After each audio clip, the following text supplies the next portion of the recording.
ان تحبط اعمالکم وانتم لا تشعرون ان الذين يغضون اصواتهم عند رسول الله ان الذين يغضون اصواتهم عند رسول الله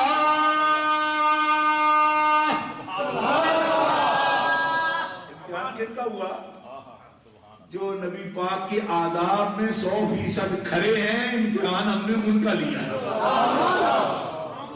جو بے ادب ہے وہ پہلے ہی نکال دی ان کو کہہ دیا کہ یہ ایمان بھی نہیں انتا بتا مالکم انتم لا تشعرون ان کے عمل بھی خبط ہو گئے جو بھی نیکیاں کر لوگ کہتے ہیں یہ عمل ٹھیک ہو جائے تو یہودی بھی ٹھیک ہے میں نے کہا عمل ٹھیک ہوئے یہودی بھی ٹھیک ہے فرمایا نہ جنہوں بے ادب ہیں ان کے عمل ہے ہی خبط وہ یہودی تو بڑی دور کی بات ہے کلمہ کو حضور کا بھی کلمہ پڑھے لیکن بے ادب ہو تو فرمایا سارے عمل ان کے ضائع جب ایمان ہی نہ رہے تو عمل کا سوال ہی کوئی نہیں میں دعوت فکر دیتے ہوئے آپ کو یہ بات سمجھانا چاہتا ہوں اگر آپ کو سمجھ آ جائے یا اس پہ غور کرنے کا ہی صرف آپ کو موقع مل جائے تو اپنے اپنے گھروں میں جا کے قرآن شریف قرآن پاک ہو آپ کے پاس ترجمے والا جو نوجوان بچے ہو ان کے پاس اگر انگریزی کا ہے تو بے شک انگریزی والا ترجمہ دیکھنا یہ مختلف مقامات سے اس کو دیکھ لینا انتحبط اعمالکم کی تشریح دیکھنا خبط عمل جب تک بندہ مومن رہتا ہے خبط عمل کبھی نہیں ہوتا مومن کا رائی کے دانے برابر بھی عمل ضائع نہیں ہوتا جن کے ضائع ہوتے ہیں وہ مومن نہیں ہوتے مومن کا عمل رائی کے دانے برابر بھی ہو تو وہ کبھی ضائع نہیں ہوتا اور جو شخص بدعقیدہ ہو اس کا عمل اگر پہاڑ کے برابر بھی ہو تو اللہ کی بارگاہ میں قبولیت نہیں پاتا کیوں اس لیے کہ عمل کے لیے شرط ہے ایمان عمل کے لیے شرط ہے ایمان اگر ایمان درست نہیں ہے تو پھر یہ کہنا جی ایمان کی بات آپ چھوڑے میں جو بھی گڈ ورک کرتا ہے تو وہ جا کے اجرت پا سکتا ہے یہ وہ اعتقادی غلطی ہے اور فکری غلطی ہے جو غلطی جاہلوں کو نہیں لگتی جاہل آدمی تو اتنی باریکی میں جا کے پھنستا ہی نہیں وہ تو بیچارہ سیدھا سیدھا دل کیا تو پھر اٹھ کے کھلو گیا یہ غلطی اور یہ لغزش یہ فکری ہے اور یہ فکری لغزش بڑے بڑے مفکروں کو لگتی ہے اور جاہل پھسلے تو اکلے ہی اپنا گڈھا توڑتا ہے اور مفکر پھسلے تو کئی قوم کا بیڑا غرق کرتا ہے اسی لیے پڑھے ہوئوں کی گمراہی ان پڑھوں کی گمراہی سے بھی زیادہ خطرناک ہوتی ہے یہ بات نوٹ کرو ان پڑھ بندہ گرے گا بھی تو اکلا گرے گا اپنا گٹا گوٹا بننے گا کسی اسپتال میں جا کے بند دو اگر پاکستان ہے تو چلو مکی اسپتال میں لے جاؤ فیصلہ آباد میں جا کے وہاں سے ستر جائے گا لیکن پڑھا لکھا بندہ وہ مثال جیسے کہ امام اعظم ابو حنیفہ کی مشہور ہے نا کہ کسی بچی سے کہا کہ بیٹا پاؤں نہ پھسلے تیرا برتن ٹوٹ جائے گا تو اس نے کہا کہ بابا آپ کی بڑی مہربانی لیکن آپ امام ہیں وقت کے اپنے قدم کا خیال کرنا میں پھسلوں گی تو 2-4 آنے کا یہ برتن ہی ٹوٹے گا آپ کے قدم میں لغزش آئی تو پوری قوم کا بیڑا غرق ہوگا کیونکہ آپ کو بہت لوگ فالو کرتے ہیں وہ صرف گڑا نہیں ٹوٹے گا اس سے لوگوں کے اعتقاد کا ستیہ ناش ہو جائے گا کیونکہ آپ کے فکر میں علم میں لوگ آپ سے رہنمائی پاتے ہیں اس لیے دیکھو لوگ یہ سمجھتے ہیں جب ان سے بات کی جاتی ہے کہتے ہیں وہ بڑا پڑھا لکھا ہے فلاں نے اتنی کتابیں لکھی ہیں ان کی عمر اتنی ہو گئی ہے میں نے کہا یہ کوئی دلیل نہیں ہمارے ملک میں ایک نئی نبوت اور نئی امت جس نے کھڑی کر دی جی نئی نبوت اور نئی امت کھڑی کر دی قبلہ بدلنے کی کوشش کی لوگوں کا وہ بندہ 83 بکس اس نے لکھی ہیں اور بعض اس میں عربی میں بھی لکھی ہیں اس کا مطلب کیا نکلا کہ پھسلنے کے لیے جاہل ہونا ضروری نہیں پھسلنے کے لیے اللہ کی ناراضگی ہی کافی ہے جب وہ ناراض ہو جائے تو عالم پھسلتا ہے وہ ناراض ہو جائے تو فکر میں غلطیاں آتی ہیں اس کی کیوں اس لیے کہ علم ہدایت نہیں دیتا ایک سبب ضرور ہے علم ہدایت کا لیکن قرآن خود کہتا ہے یضل بہ کثیرا ویہدی بہ کثیرا میں بھی سب کو ہدایت نہیں دے پاتا، جو بدنیت مجھے پڑھتا ہے مجھے پڑھ کے گمراہ ہو جاتا ہے، اور جو نیک نیت ہدایت پانے کے لیے مجھے پڑھنا شروع کرتا ہے وہ مجھ سے نور حاصل کر لیتا ہے۔ نعرہ تکبیر، نعرہ رسالت، نعرہ تحقیق، نعرہ حیدری، نعرہ غوثیہ، دنیا کا بادشاہ، دنیا کا بادشاہ۔ یہ 83 کتب لکھنے والا بندہ مرزا غلام احمد ہے، اس نے چیلنج بھی کیا تھا، چیلنج کیا میرے جیسی عربی کو نہیں لکھ سکتا، میں عربی لکھتا ہوں، یہ عربی جو میں نے اعجاز احمدی کتاب لکھی ہے یہ میری نبوت کی دلیل ہے، یہ اس نے کہا کہ میرے جیسا کوئی عالم عربی نہیں لکھ سکتا۔ تو امت محمدیہ میں سے صرف 20 سال کا نوجوان عالم دین ضلع چکوال سے ان کا تعلق ہے، جس عالم دین کا نام ہے مولانا محمد حسن فیضی۔ 20 سال کا وہ نوجوان، صرف 20 سال عمر مبارک تھی، محمد حسن فیضی، مولوی محمد حسن فیضی جامعہ نعمانیہ لاہور کے مدرس، مولانا محمد حسن فیضی ضلع چکوال سے تعلق تھا، بے نقطہ عربی میں قصیدہ لکھا، سیالکوٹ شہر میں 1899 میں، 99 کہنا چاہتا ہوں، سمجھ آ رہی ہے آپ کو؟ 1899 میں سیالکوٹ شہر کے اندر مجمع عام میں مرزا غلام احمد قادیانی کے ہاتھ میں عربی میں بے نقطہ لکھا ہوا قصیدہ، نبی پاک کی امت کا 20 سال کا نوجوان، اور دور دور سے نہیں، سامنے جا کر بڑی مشکل سے اجازت ملی مرزا کے ماننے والوں سے، اس نے کہا تم جذباتی ہو، کوئی ایسی بات کرو گے ہمارے مرزا صاحب کی، تو اس کا کوئی بات نہیں کروں گا، میں مرزا صاحب سے بات کرنا چاہتا ہوں، اور کوئی ایسی بات نہیں ہوگی جس میں میں ان کی توہین کروں، لیکن اللہ اگر توہین ان کی کروائے گا تو پھر تم آپ دیکھ لینا۔ اس نے جا کر مولانا محمد حسن فیضی رحمہ اللہ نے جا کر اس کے ہاتھ میں قصیدہ دیا اور کہا مرزا جی آپ تو عربی دانی کے دعوے دار ہو، یہ عربی میں نے قصیدہ لکھا، بندوں کے سامنے صرف اونچی آواز سے پڑھ دیجئے اور پھر ہر شعر کا ترجمہ، زیادہ نہیں صرف 4 شعروں کا ترجمہ کر دیجئے، اگر آپ کر جائیں تو میں آپ کو صحیح الدماغ سمجھوں گا، یعنی نبی والی بات تو دور کی ہے، صحیح الدماغ سمجھوں گا کہ آپ بات کرنے کے قابل ہیں۔ آپ نے پوری امت کو چیلنج دیا، اعجاز احمدی اس جیسی کتاب کو نہیں لکھتا، آپ تو عربی سمجھ نہیں پائیں گے۔ مرزا نے دیکھا، اس کو پڑھا، ایک مصرے کا ترجمہ کیا، دوسرے مصرے کا ترجمہ شروع کر رہا تھا تو کہنے لگا یہ کوئی بات ہی نہیں ہے، بے معنی تم نے کلام لکھا۔ مولانا نے کہا بے معنی کلام نہیں، میں اس کے ایک لفظ کا، یہ 3 آدمی میں ساتھ لایا ہوں عربی جاننے والے، اور یہ تینوں مسلم نہیں ہیں، اگر یہ کلام کو بے معنی کہہ دیں تو پھر آپ کی بات درست ہے، اگر یہ کہیں میرا معنی والا کلام ہے تو پھر آپ عاجز ہیں اس کے سمجھنے سے، میں آپ کے سامنے کھڑے ہو کر اس کا معنی بیان کروں گا۔ مرزا نے کہا میں نہیں کر سکتا، اور جب کہا نہیں کر سکتا، کانپتے ہوئے اسی مجلس میں اپنی کرسی کو چھوڑ کر بیٹھ گیا۔ مولانا نے محمد حسن نے کھڑے ہو کر اس کا ترجمہ بھی کیا، اس کا معنی بھی واضح کیے۔ آج بھی وہ خطبہ چھپا ہوا، وہ قصیدہ چھپا ہوا بے نقطہ مل جاتا ہے۔ فرمایا تو نے اپنے چیلنج میں حضرت پیر میرے علی شاہ صاحب، گولڑا شریف والے، اتنی بڑی ہستیوں کے نام لکھے ہیں، میں تو ان کا ایک ادنا سا خادم ہوں، تم سے تو میرا لکھا ہوا عربی کا قصیدہ سمجھا نہیں گیا، تمہاری عربی کیا ہے کہ جس کے بل بوتے پر تم نبوت کا دعویٰ کرتے ہو؟ نبی پاک صلی اللہ تعالیٰ علیہ وسلم کے غلاموں سے مقابلہ کرنے کی ہمت نہیں ہے تمہارے اندر۔ مولانا محمد حسن فیضی رحمت اللہ تعالیٰ علیہ بیمار ہوئے اور صرف 20.5 سال کی عمر میں ان کا وصال ہو گیا۔ مرزا نے اس پر بھی بہت مبالغہ کیا، کہنے لگا میری بد دعا لگی ہے اسے۔ آپ نے فرمایا آپ جب مرض الموت میں تھے تو یہ لکھا اس کو، مولانا محمد حسن رحمۃ اللہ علیہ کی وہ اپنے ہاتھ کی تحریر جامعہ نعمانیہ کی لائبریری میں بھی موجود ہے. فرمانے لگے مجھے ایسے آثار نظر آتے ہیں کہ میں بچ نہیں پاؤں گا. ہو سکتا ہے مرزا یہ واویلا کرے کہ میری بددعا سے مرا ہے کیونکہ اس نے میری توہین کی ہے. اگر اس کی بددعا کا کوئی اثر سمجھے اور کوئی بندے کسی کی گمراہی کا خطرہ ہو تو اس کو یہ جان لینا چاہیے کہ اس کی توہین جب ہو رہی تھی تو موت اس وقت مجھ پہ واقع ہونی چاہیے.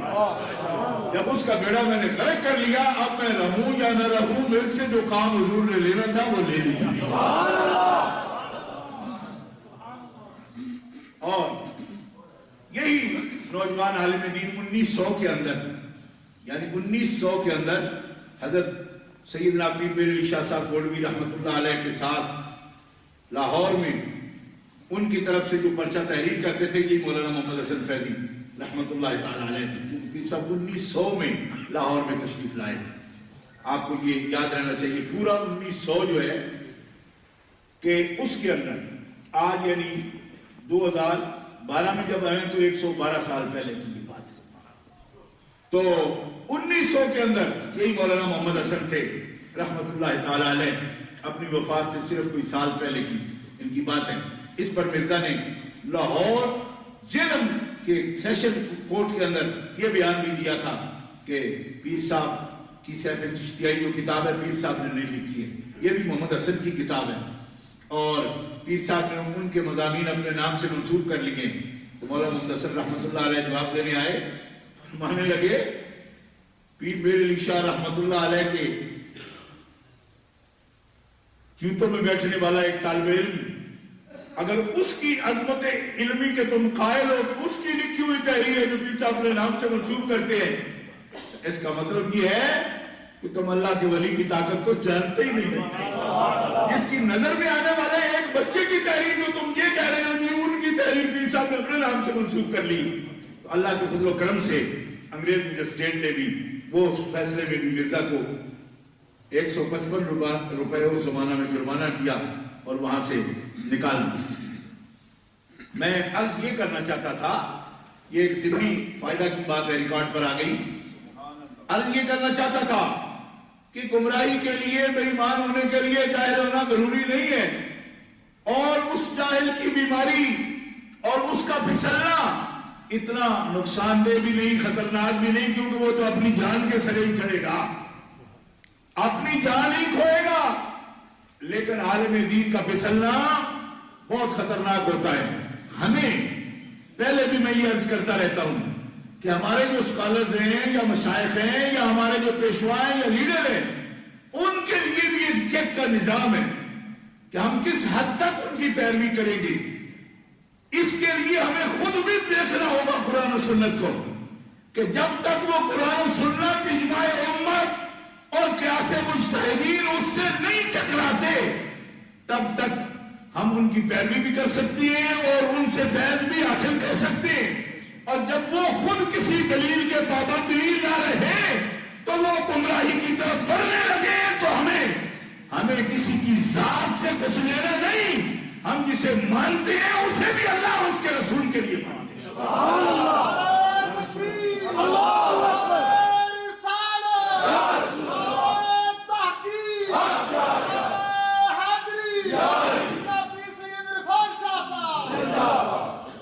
گرامی کے اندر حضرات, تو جن کا امتحان ہوا وہ کون لوگ ہیں؟ یغضون اصواتهم عند رسول اللہ, آوازیں پست رکھنے والے, ادب رکھنے والے. اس کا مطلب ہے منافقین کے امتحان کی ضرورت ہی نہیں پڑی. یہ امتحان خاص ہے, یہ دوستوں کا ہو رہا ہے. دوستوں کے امتحان کی ضرورت کیا تھی؟ فرمایا دوستوں کا ہی تو میں امتحان لیتا ہوں. اب کوئی پوچھے امتحان لیا کیسے, دل کا امتحان کیسے لیا تھا؟ سورہ احزاب دیکھ لو, سورہ احزاب پوری پڑھو, یہ ہے امتحان کا. ایک دفعہ اہل محبت جو قرآن کے طالب علم ہیں ان سے میرا مطالبہ ہے کہ اپنی زبانوں سے کہہ دیں سبحان اللہ. سورہ احزاب پوری پڑھنا, ترجمہ ہو گھروں میں تو اس کو پڑھنا, آپ کو پتا چلے گا امتحان کا کیسی. کوئی نشست نہیں تھی, ایسے پرچے دے کر بٹھا دیا ہو. کیوں کہ پرچوں پر امتحان تو عقل کا ہوگا, علم کا ہوگا, اور یہ ہے تقوی کا, پرہیزگاری کا, اور ہوگا بھی دلوں کا. تو پھر کیسے ہوگا؟ اللہ تبارک و تعالیٰ جل شانہ ارشاد فرماتا ہے امتحان ہوا, دلوں کا امتحان, تقوی کا امتحان. اور جب امتحان ہو رہا ہے فیہ رجال صدقوا ما عاهدوا اللہ علیہ ومنهم من قضى نحبه ومنهم من ينتظر وما بدلوا تبدیلا.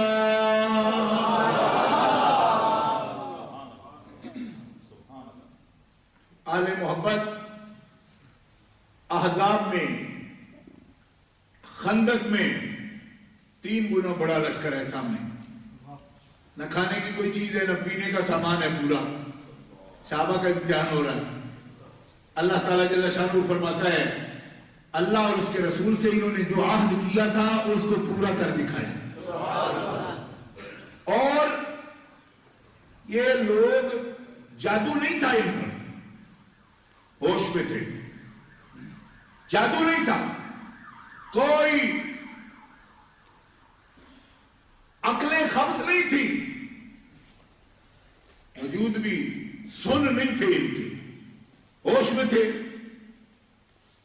اور جب ہوش میں دیکھ رہے ہیں تو قرآن مقدس کہتا ہے جو بڑے سے بڑا بہادر بھی دیکھے نا ایسی صورتحال کو, خطرناک, بالغت قلوب الحناجر, تو کلیجے منہ کو آ جائیں. جیسے ہم اردو میں بولتے ہیں نا بڑی خطرناک صورتحال, کلیجہ منہ آ جائے. یہ قرآن کی اصطلاح ہے, بالغت قلوب الحناجر, چڑھ جائیں کلیجے منہ کو. کیسے؟ دشمن اور اس کا اسلحہ دیکھ کر, اس کی طاقت دیکھ کر کہ ہمیں ان سے لڑنے چلے. فرمایا بڑے بڑے بہادروں کو کلیجے منہ کو آ جائے, یہ صورتحال ہے. لیکن جب انہوں نے دیکھا تو قرآن کہتا ہے دیکھ کر انہوں نے کہا لما رأى المؤمنون الأحزاب قالوا هذا ما وعدنا الله ورسوله وصدق الله ورسوله وما زادهم إلا إيمانا وتسليما.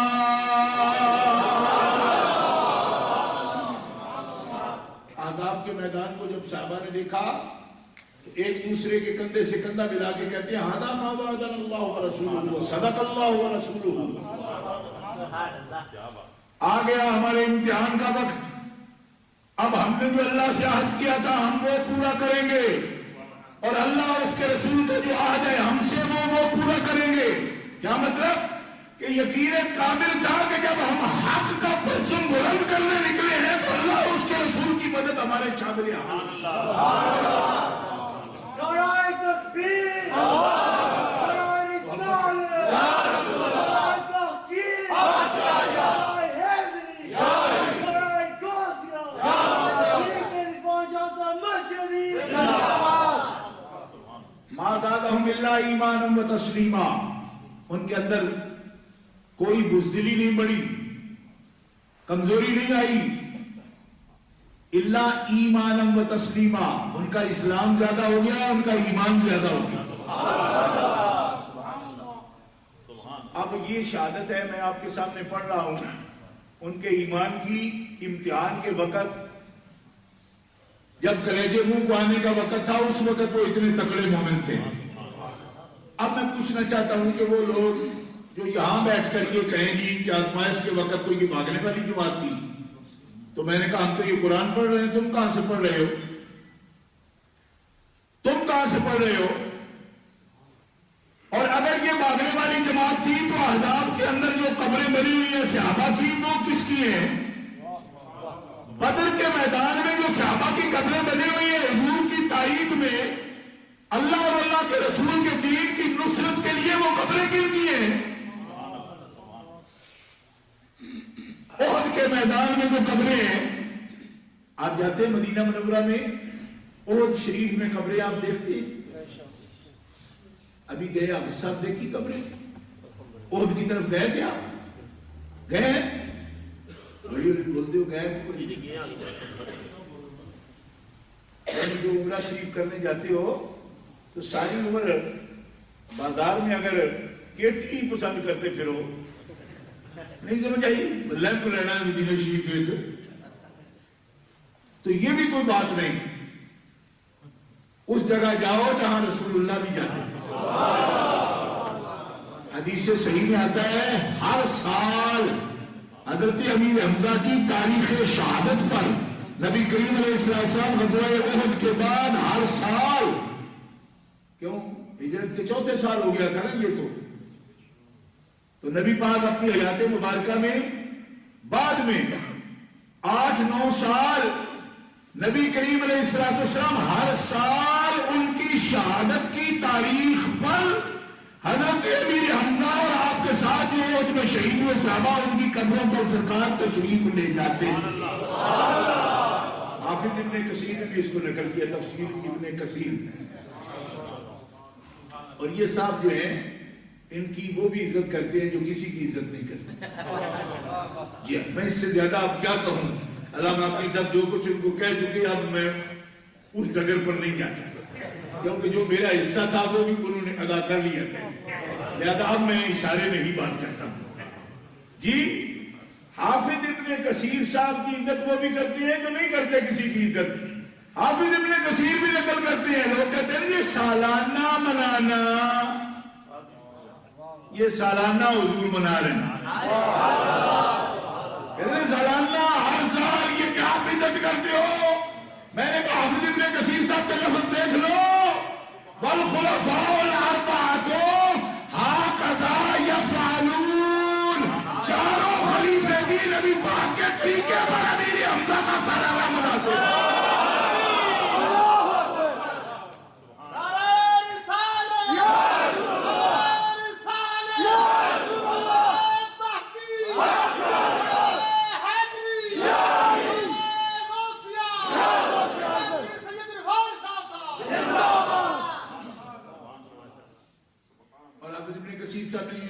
بہت سی حدیث کی کتابوں میں یہ موجود ہے، اور یہ 4 کا جو نام ہے نا خلفاء اربعہ کا، یہ ان کتابوں میں بعض لوگ ہم سے غصہ کر جاتے ہیں جو اربعہ کیوں کہتے ہیں، خمسہ کا ہو، تو یہ وہ اربعہ ان میں کتابوں میں لکھا ہے تو ہم کدھر جائیں؟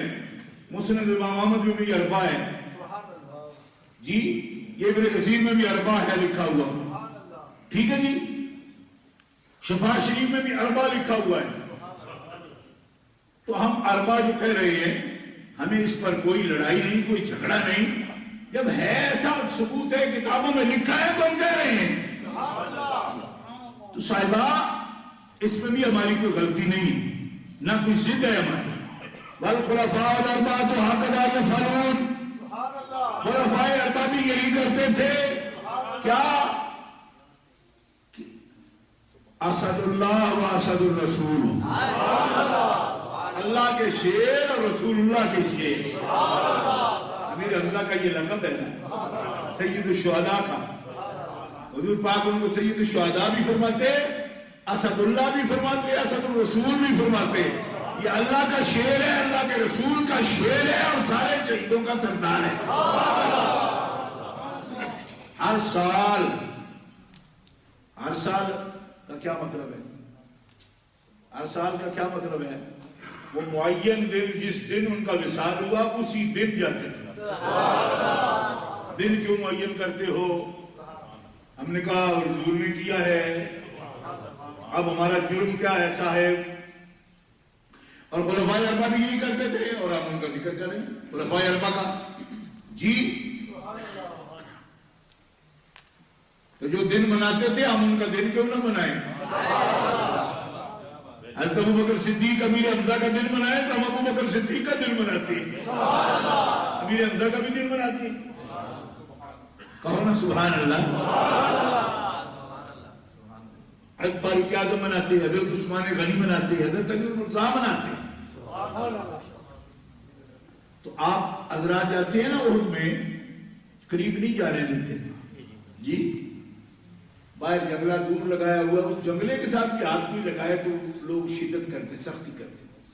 جی ہم ذرا سا کوئی اونچی بھی بات کر دے تو کہتے ہیں شاوری ذرا ہاتھ تیز رکھ دے میں کو تے ڈنڈے کھا کے بھی مطمئن رہندے ہو نا سختی نہیں ہوندی پئی یہ دا مطلب ہے تسی بھی غریباں تے چڑھائی کرنے دے تکڑے ہو کبھی تکڑے بھی تے آکھیا کرو جاتی پیا کرنا کیوں کہ شاہ بیچارے کے پاس ڈنڈا تو نہیں ہے نا مسکین آدمی ہے سفر میں ہے آپ کے ملک میں ہے زبانیں آپ کی بھلی ہیں شاہ بڑا پیڑا بول رہے ہیں میں کہ کبھی ہاتھ لایا نہیں جاڑیاں مبارکاں نوں سہولت نال نکال دے ہو نہیں اوکھے ہی ہونے ہیں تو میں کہ کبھی بولے ہو اگر کبھی نہیں بولے کیوں اگر ڈاڈے آگے اسی کبھی نہیں بولے مگر بڑے دلیر ہو بھائی بڑے چنے ہو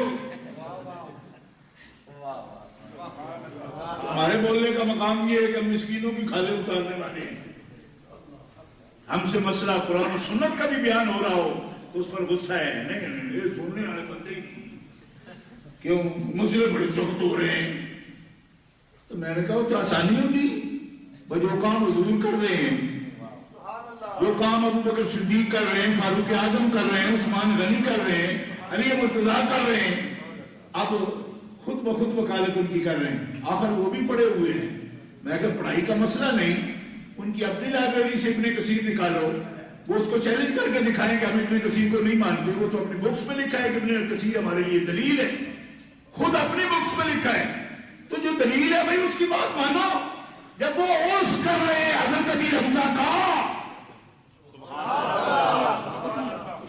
اور پھر ایک بات آپ کے محبت کے لیے کہہ دیتا ہوں احادیث مبارکہ میں ہے کہ حضرت خاتون جنت سیدۃ النساء العالمین سارے جہان کی عورتوں کی سردار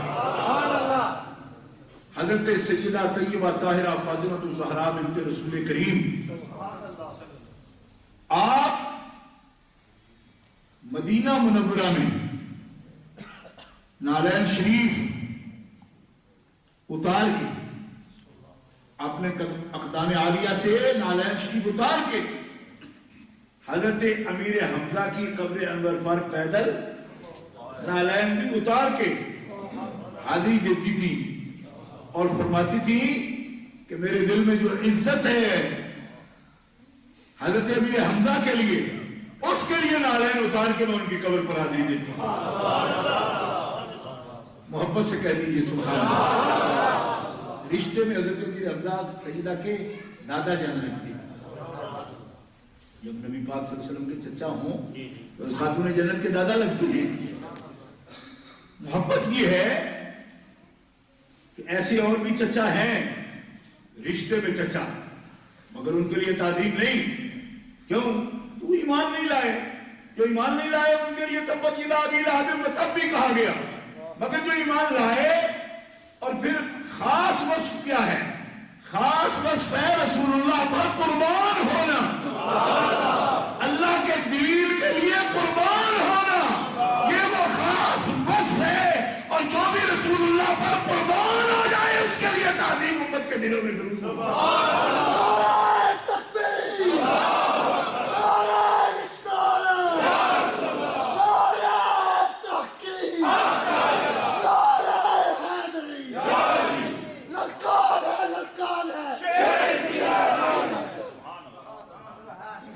اگر حضرات یہ جو انٹرنیٹ ہے اس نے نقصان کیا ہم نے نہیں کہا کسی کو بھی اس طرح کوئی لیر شیر کی لڑکار ہے یا فلانا ہے یہ انٹرنیٹ جو ہے نا یہ جلد سے مکس کر رہا ہے یعنی جو انڈیا کے ماحول کے ہیں پاکستان کے ماحول کے ہیں برطانیہ کے ماحول کے ہیں سب کو یہ مکس کر دیتا ہے تو وہاں کے نعرے ادھر آ جاتے ادھر کے ادھر پہلے یہ نہیں ہوتا تھا میں پہلے سالوں میں جب جلسہ کرتا تھا تو یہ شیر شور تک کوئی نہیں پہنچتا اب یہ انٹرنیٹ سے جو ادھر کی تقریریں ادھر سن رہے ہیں ادھر کی ادھر سن رہے ہیں تو یہ مکس کر رہے ہیں تو ہمارا کوئی قصور نہیں اس میں کوئی نہ سکھا کے لائیں اور یہ بندہ جس نے اپنا رہا ہمارے تو سیکھتا ہے وہ نہیں کسی سے ایک خود بڑا شیر ہے اس لیے یہ تو اپنے اندر سے ان کو کچھ اٹھتا ہے لیکن ہم قصوروار نہیں اس بات کے یہ جو مکس ہو گیا ہے نا ماحول سارا انٹرنیٹ کی وجہ سے اس سے ایسی باتیں ہو رہی ہیں اور وہاں بھی روکتے روکتے یہاں تک ماحول چلا جاتا ہے شیری کیڑی شیر تو وہ ہے جس کے 40 ٹکڑے ہو گئے حضرت امیر حمزہ کے 40 ٹکڑے کیے دشمنوں نے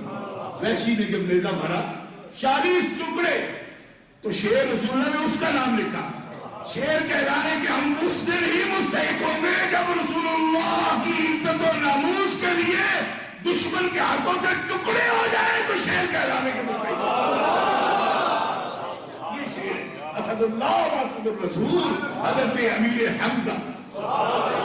اللہ کا بھی شیر ہے، اللہ کے رسول کا بھی شیر ہے۔ پیش تو کر سکتے ہیں خود کو ٹکڑے ہونے کے لیے بھی، اور آرزو بھی کر سکتے ہیں، کیونکہ حضرت عمر فاروق امیر المومنین ہمیشہ دعا کرتے تھے، یا اللہ شہادت کی موت دینا، اور دینا بھی اپنے حبیب کے شہر مدینہ منورہ میں ہو، تدبیر بھی یہی ہو، اور شہادت کی موت۔ ہماری پوری دعاؤں میں یہ دعا بھی نہیں رہی کہ ہمیں اپنے راستے میں شہادت کی موت دینا۔ کیوں کہ یہ عظیم لوگوں کا کام ہوتا ہے ایسی دعا کرنا جی، ورنہ ہم لوگوں نے تو 10 قسم کی انشورنس کرا رکھی ہے، گوڈے دی بکری، گٹے دی بکری۔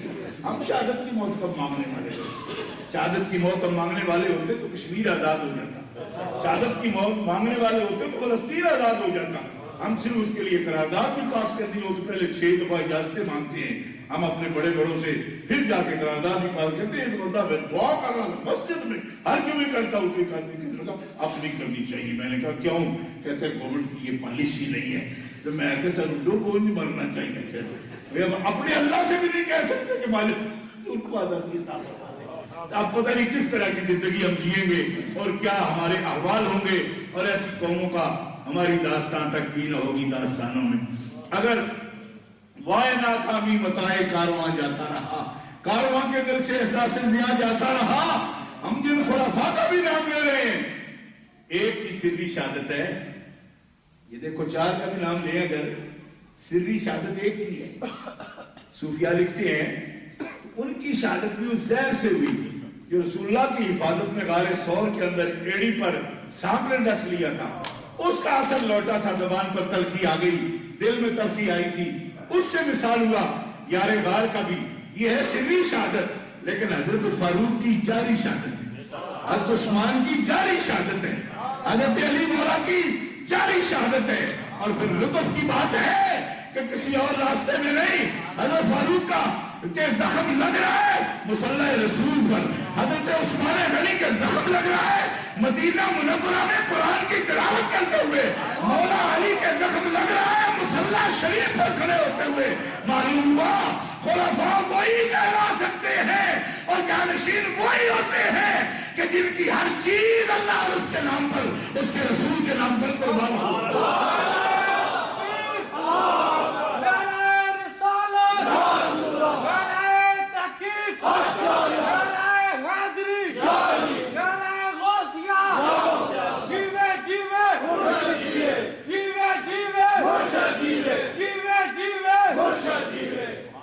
گرامی قدر حضرات، یہ بات ہمیں یاد رکھنی چاہیے تعظیم کے ساتھ۔ بعض لوگ کہتے ہیں عورتوں کا قبر پر جانا ہی ٹھیک نہیں ہے۔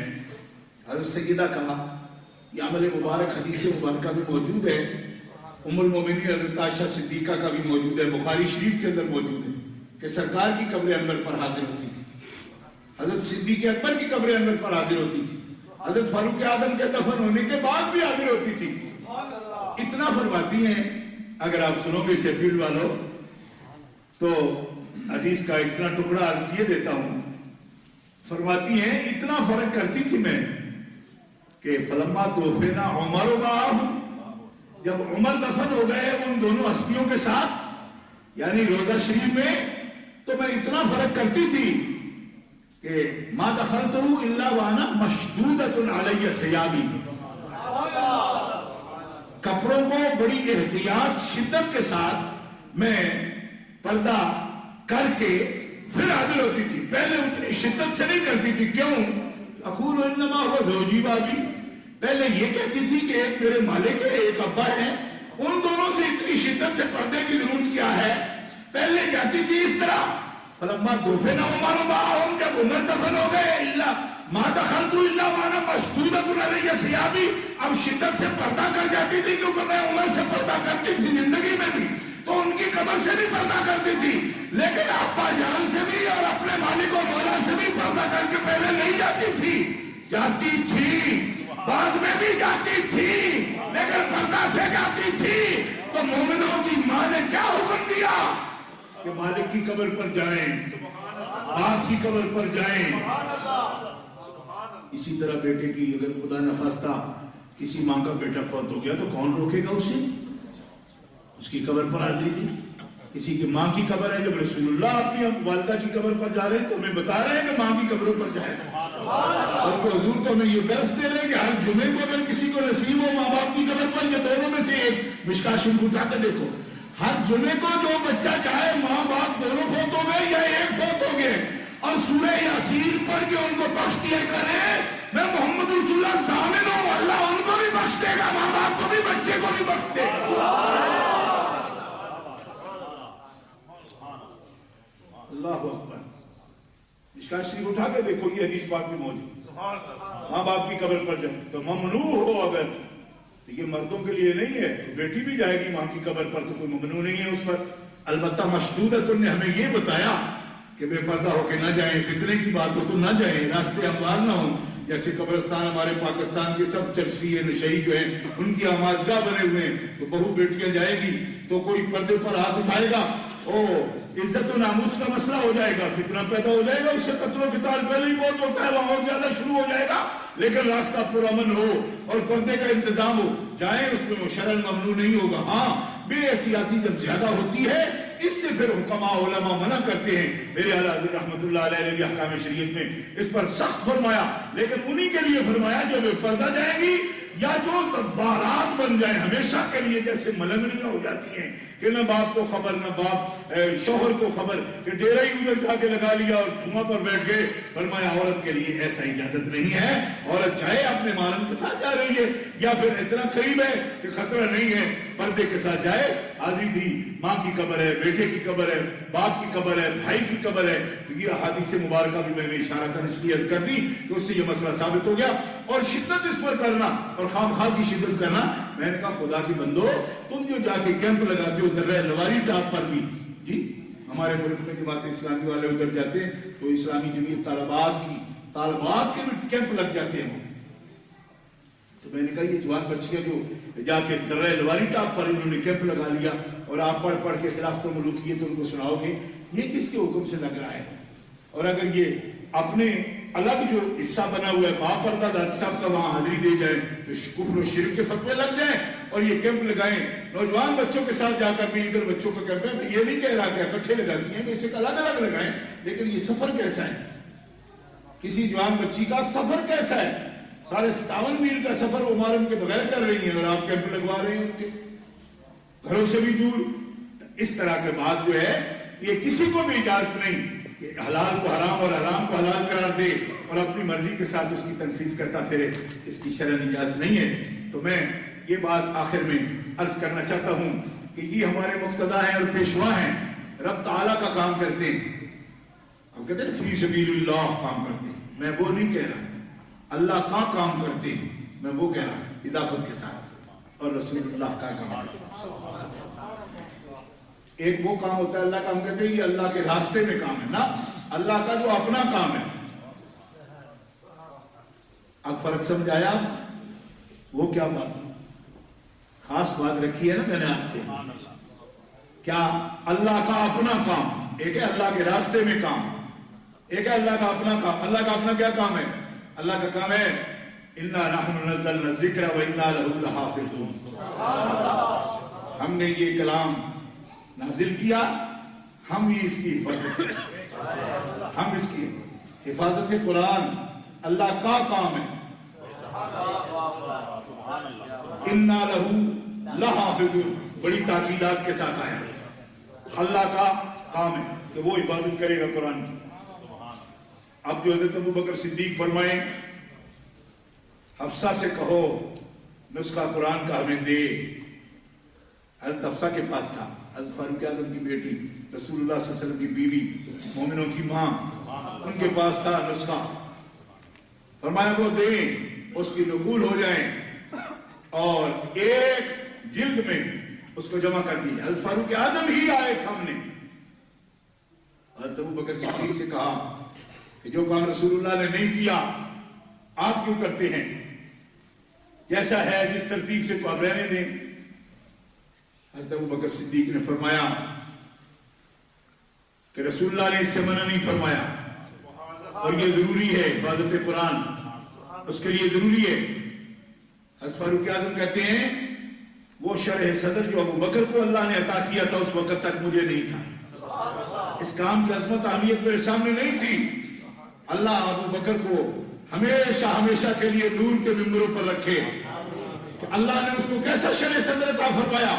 حضرت ابو بکر صدیق نے جمع قرآن پر سب سے پہلے اقدام کیا.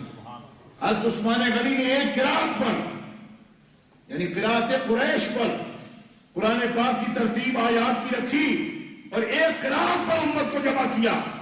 حضرت مولا علی شیر خدا اول تنفیذ قرآن میں پھر تجوید و ترتیل تدریس قرآن میں حضرت مولا کائنات نے تمام زمانہ خلافت اپنی زندگی کو وقف کر دیا. زمانہ خلافت سے میری مراد تینوں خلفاء کا دور ہے. اس میں حضرت مولا علی صرف حفاظت قرآن کے فریضہ پڑے. غور کیجیے سیدنا ابو بکر صدیق اور فاروق اعظم حضرت عثمان غنی کے دور میں اتنا طویل عرصہ قرآن پاک کی جڑیں تعلیم کے اعتبار سے جتنی مضبوط ہیں اس میں سب سے بڑا حصہ ابی ابن کعب حضرت علی مرتضیٰ شیر خدا حضرت عبداللہ ابن مسعود رضی اللہ تعالیٰ عنہ اور تفسیر قرآن میں حضرت عبداللہ ابن عباس رضی اللہ. اب میں کہتا ہوں امت کے پاس جو قرآن اللہ کا کلام بغیر کسی اشو و زوائد کے یا کسی قسم کی اس میں قطر کے اور کمی کے موجود ہے, یہ کام کس کا ہے؟ اللہ کا. وَإِنَّا لَهُ لَحَافِظُونَ کا حالہ تو مفسرین کہتے ہیں یہاں صیغہ جمع یا ضمیر جمع جو لایا یہ تو عظمت کے لیے ہے, لیکن جو خود بخود اس میں شامل ہو گئے اللہ کے کام میں. تو آج وہ ہم کہتے ہیں نا کہ یہ وارث ہے نبی کے اور نبی کا کام کرتے ہیں, کیا جو تلاوت قرآن کرتے ہیں, تعلیم کتاب و حکمت دیتے ہیں اور تزکیہ نفوس کرتے ہیں. میں کہتا ہوں کیا ہمت ہے ان کی کہ جنہوں نے حفاظت قرآن میں اللہ کا کام کیا ہے. اللہ کا کام ہے حفاظت قرآن اور پھر تعلیم کتاب و حکمت. تعلیم کتاب و حکمت, تزکیہ نفوس, تلاوت قرآن, غلبہ دین. اور میں خاص آج کے موضوع پر یہ جملہ کہنا چاہتا ہوں کہ دین اسلام کی تمام احکامات کی عملی طور پر عظمت میں جو شکل ایک معاشرہ تشکیل پاتا ہے, ایک سوسائٹی وجود میں آتی ہے, اس کی مثال آپ کے پاس عہد خلفاء راشدین کے بنا آج تک موجود نہیں ہے. یعنی آج بھی اگر کوئی یہ کہے گا کہ قرآن پاک کا عملاً سوسائٹی میں ایک وجود قرآنی احکام کا دکھاؤ جی, تو لوگوں کو اگر پارٹی بازی کرنی ہو تو کہہ دیتے ہیں جی سعودی عرب میں دیکھ لو, وہاں ہاتھ کاٹتے ہیں. میں نے کہا عقل آپ کا سلامت ہے؟ وہ مشورہ بھی لیتے ہیں کسی سے, خود بھی پابند ہے کسی کے؟ کہا نہیں. تو میں نے کہا تمہاری عقل سلامت ہے؟ خدا کے بندو جالیاں چومنے نہیں دیتے ہو, اور انٹرنیٹ نے ہمیں بتا دیا اپنے وہ لمبے سے جو آپ کے خادم المملکہ ہیں ان کے کاندھے چومنے میں بہت تیز ہو. میں نے کہا ان کے کندھے جالیوں سے بھی زیادہ عزیز ہیں. کیا ہے یہ, کیوں چوم رہے ہو ان کو؟ یہ جو بت ہیں ان کو چومنے کا کیا ثبوت ہے؟ کس نے کہا تمہیں کاندھے چومنے کو؟ لیکن عقل نہیں ہو, ترجیحات بندہ خود بناتا ہے. کیوں؟ یہ ہے ترجیحات ان کی. میں نے کہا کہ جو بادشاہ وقت خود احتساب کے کٹہرے میں نہیں آ سکتا, شورا کا خود پابند نہیں ہے, اور امرہم شورا بینہم جس کے اندر موجود نہیں, اس کو تم اسلام کا نمونہ کہتے ہو. کوئی کسی کی مثال دے گا, کوئی کسی کی, لیکن قرآن سے پوچھو کہ مثال کس کی؟ فرمایا مثال دیکھنا محمد الرسول اللہ والذین معہ اشداء علی الکفار رحماء بینہم. مثال دیکھنی ہو ایمان کی, قرآن کی اور نبی پاک کی تعلیمات کی, تو دیکھو ابو بکر صدیق کو, دیکھو فاروق اعظم کو, دیکھو عثمان غنی کو, دیکھو مولا علی شیر خدا کو. یہ جو یعنی ہر ایک نظریہ کہتے ہیں ایک آئیڈیالوجی ہے جی، نظریہ ہے، ایک فکر ہے، اس کی آپ کے پاس کوئی عملی تصویر، اس کا پریکٹیکل؟ فرمایا جو کچھ رسول اللہ پر نازل ہوا اس کا پریکٹیکل غیر معصوم میں اگر دیکھنا ہو، یہ ایک خاص نقطہ ہے جو آپ کو بیان کر رہا ہوں۔ ایک آدمی مجھے کہنے لگے نوجوان کہاں؟ اور یہاں کے نوجوان سوال میں بڑے باریک بین ہیں، جو آپ سمجھ آئے یا نہ آئے، لیکن سوال جہاں سے یہ کرتے ہیں، میں نے پاکستان میں واللہ میں اعتراف کرتا ہوں پاکستان میں اتنی باریکی سے سوال کرتے میں نے کسی کو نہیں دیکھا، یعنی بات کی تہ تک سوال میں یہ پہنچ جاتے ہیں۔ ایک آدمی نے یہ بھی سوال کیا مجھ سے، اور یہ بڑا باریک سوال میں سمجھتا ہوں، شاید آپ جو بیٹھے ہوں سب کے ذہن میں یہ بھی نہ ہو، یہ بھی ایک بچے نے مجھ سے سوال کیا، کہنے لگے ہمیں جو معصوم کی تابعداری کا حکم ہے، تو معصوم جو ہوتا ہے وہ تو اللہ کی قدرت کے پہرے میں ہے، تو ہمارے خیالات اور ہوتے ہیں، معصوم کے اور ہوتے ہیں۔ معصوم کچھ باتوں میں پابند ہوتا ہے، وہ کر ہی نہیں سکتا کیونکہ خدا اس کی خود نگرانی کر رہا ہے، تو ہماری تو نگرانی کوئی نہیں، ہم اس کی پیروی کیسے کر سکتے ہیں؟ میں نے کہا پتر تو بڑا ڈوبا چڑھ گیا۔ میں نے کہا والذین معہ، رب نے اسی لیے ساتھ رکھا کہ یہ سوال بھی اگر تمہارے ذہنوں میں آئے تو اس معصوم نے غیر معصوموں کو جو محفوظ شکل دے دی۔ گناہ کر سکتے ہیں وہ، ممکن ہے ان سے، وہ غیر معصوم ہے، غیر معصوم ہے، لیکن فرشتے بھی ان کے تقدس پر رشک کرتے ہیں۔ فرمایا میرے معصوم نے جن کو تھے غیر معصوم مگر عفت میں، عزت میں، خوف خدا میں، تقوی میں، اور پھر تمکنت دے دی اقتدار کے باوجود، دولت سارے ایران کی بھی ڈھیر ہو گئی، لیکن وہ تقوی جو رسولی تھا مرتے دم تک اس کا ساتھ نہیں چھوڑا۔ فرمایا اب تم پیروی کر سکتے ہو نا؟ اگر یہ باریک خیال بھی تمہارے ذہن میں آئے تو پھر ان کو دیکھو، ان کو دیکھو۔ اور یہاں میں رک کر مولا علی شیر خدا کا نام میں لے رہا ہوں، لیکن احادیث طیبہ کی روشنی میں باقاعدہ تمسک، پیروی ہو سکتی ہے۔ کن کی؟ حضرت امام حسن مجتبیٰ کی، امام حسین علی مقام کی، حضرت جعفر ابن ابی طالب کی، حضرت عقیل ابن ابی طالب کی، حضرت امیر حمزہ سید الشہداء کی۔ کیوں؟ کہ یہ قرآن کی آیات ہیں کہ صحابہ تمہارے لیے دلیل ہیں، اور یہ جن کے میں نے نام لیے یہ اہل بیت بھی ہیں اور صحابہ بھی ہیں، اس لیے الگ سے کوئی ان کے لیے نام لینے کی ضرورت نہیں ہے، صحابہ میں یہ داخل ہے سب۔ لیکن پھر بھی یہ میں اس لیے کر رہا ہوں کہ کوئی یہ نہ کہے کہ ہم نے یہ نام کیوں نہیں سنا، ہم نے نام سن لو۔ مولا کائنات دلیل ہدایت ہیں، امام حسن مجتبیٰ دلیل ہدایت ہیں، امام حسین علی مقام دلیل ہدایت ہیں، حضرت جعفر ابن ابی طالب دلیل ہدایت ہے، امیر حمزہ بھی دلیل ہدایت ہے، عقیل ابن ابی طالب بھی دلیل ہدایت ہے، اور ابو عبیدہ بن حارث پہلا بدر کا شہید، یہ بھی حضور کے تایا حارث کے بیٹے ہیں، یہ بھی اہل بیت ہیں، یہ دلیل ہدایت ہے۔ مگر اس کو جھگڑے میں نہ لاؤ، یہ سب صحابی بھی تو ہے رسول اللہ، اس لیے ہمارے عنوان میں یہ داخل ہے، یہ دلیل ہدایت ہیں۔ اور ہمارے عقیدے کے مطابق یہ معصوم نہیں ہیں، سارے معصوم حضور ہیں، لیکن غیر معصوموں کو بھی سرکار نے دلیل بنا دی۔ کیوں؟ فرمایا محفوظیت میں ان کا مرتبہ یہ ہے کہ رب تعالیٰ نے، یعنی شرعاً یہ معصوم نہیں، نبی معصوم ہوتے ہیں، لیکن تم ان کی پیروی کر سکتے ہو۔ ابھی آیتیں آپ نے سن لی، بِمِثْلِ مَا آمَنْتُمْ بِهِ کی، اور یہ بھی سن لی کہ مَا إِن تَمَسَّكْتُمْ بِهِ لَن تَضِلُّوا، یہ میرا خان وعدہ ہے، اتنا پاکیزہ کر دیا ہے کہ ان کے پیچھے چلو گے تو گمراہ نہیں ہوگے۔ اب وہ سوال بھی ختم ہو گیا کہ ہم غیر معصوم ہیں تو معصوم کی پیروی کیسے کریں؟ کیوں کہ وہ تو رب کی طرف سے ہی پاک ہے، ہم تو پلیت بھی ہو سکتے ہیں، تو ہم کیسے ان کے پیچھے چل سکتے ہوں کہ ان کو تو قدرتی طور پر جو سیکورٹی اور پروٹیکشن نصیب ہے وہ ہمیں تو نہیں ہے۔ تو فرمایا یہ نمونہ بھی دیکھ لو جو ہیں غیر معصوم، مگر وہ کاپی ہے معصوم کی، اور یہ ہے رسول اللہ کا فیضان۔ فیضان یہ ہے جی کہ وہ حفاظت میں اس طرح نہیں جیسے رسول اللہ ہے، مگر فرمایا پہلا ان پر بٹھا دیا گیا حفاظت کا۔ کیوں؟ فرمایا کہ انہوں نے اپنی مرضی سے مطابعت میں، اطاعت میں